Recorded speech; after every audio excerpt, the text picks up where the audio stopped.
কাজের শুরুতে কেউ যদি এই তাসবিহটা পড়তে পারে, যে কোনো কাজই আল্লাহ তাআলা তাকে সফলতা দান করবে।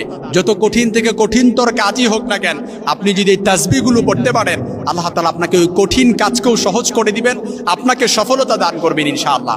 আমরা অনেক কাজই ব্যর্থ হয়ে যাই, অনেকে হতাশ হয়ে যায়, আপসেট হয়ে যায়।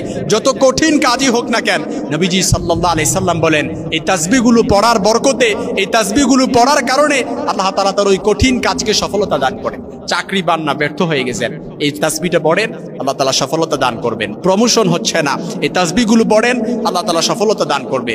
যেমনই ভাবে কোনো চাকরি করলে পরে আপনি যখন ওই চাকরিটা ভালোভাবে পুঙ্খানুপুঙ্খভাবে করেন, আপনি যখন বসের মন জয় করতে পারেন, স্বাভাবিকত ওই চাকরিতে আপনার প্রমোশন হয়। আর যখন মন জয় না করতে পারেন, তাহলে ওই চাকরিতে আপনার ডিমোশন হয়ে যায়। এই জন্য যত কঠিন কাজই হবে, আপনি এই তাসবিহগুলো পড়ার কারণে আল্লাহ তাআলা আপনাকে প্রমোশন দান করবে, অর্থাৎ আপনার কাজের মধ্যে বারাকা দান করবে। আর যদি তাসবিহগুলো না পড়ে, অর্থাৎ স্বাভাবিকতই হর হামেশা আপনি কাজ শুরু করে দেন, আল্লাহ তাআলার কাছে আপনি সাহায্য না চান, তাহলে এই কাজটা আপনার বারাকা কমে যায়, বরকত কমে যায়, ডিমোশন হয়ে যায়। এজন্য কেউ যখন কাজ করার আগে সে যখন পড়বে সুবহানাল্লাহি ওয়ালহামদুলিল্লাহি ওয়ালা ইলাহা ইল্লাল্লাহু আল্লাহু আকবার ওয়ালা হাওলা ওয়ালা কুওয়াতা ইল্লা বিল্লাহ, এই তাসবিহটা যখন পড়বে, অর্থাৎ আগে বিসমিল্লাহ পড়ে নেবেন, তারপরে এই তাসবিহটা পড়বেন, সর্বশেষ দুরূদ শরীফ পড়বেন।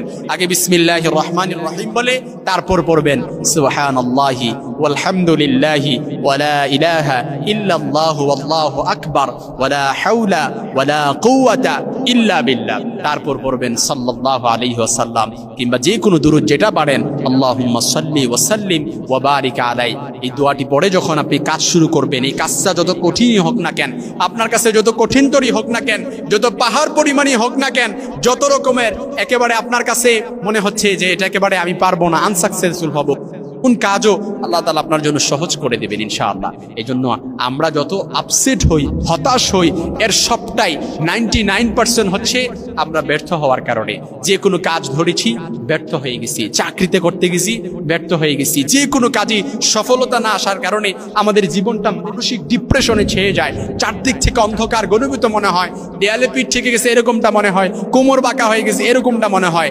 যত কঠিন কাজই হোক না কেন, আপনি পড়েন সুবহানাল্লাহি ওয়ালহামদুলিল্লাহি ওয়ালা ইলাহা ইল্লাল্লাহু আল্লাহু আকবার ওয়ালা হাওলা ওয়ালা কুওয়াতা ইল্লা বিল্লাহ। তবে কাজ শুরু করার আগে আপনি যখন এই দোয়াটা পড়বেন, এই দোয়া পড়ার আগেও আপনার জন্য একটা কাজ করতে হবে, সেটা হচ্ছে উদুল্লাহ ওয়া আনতুম মুকিনুনা বিল ইজাবা। আপনি যখন দোয়া করবেন, আপনার মনের ভেতরে এই কনসেপশন রাখবেন, এই ইন্টেনশন রাখবেন, আমি যে দোয়াটা করতেছি আল্লাহ তাআলা আমার দোয়াটা কবুল করবে। এই 100% ইয়াকিন আর বিশ্বাস, আস্থা, অবিচল যদি রাখতে পারেন আল্লাহ তাআলার উপর, তাহলে অবশ্যই আল্লাহ তাআলা 100-এ 100 আপনার দোয়াটা কবুল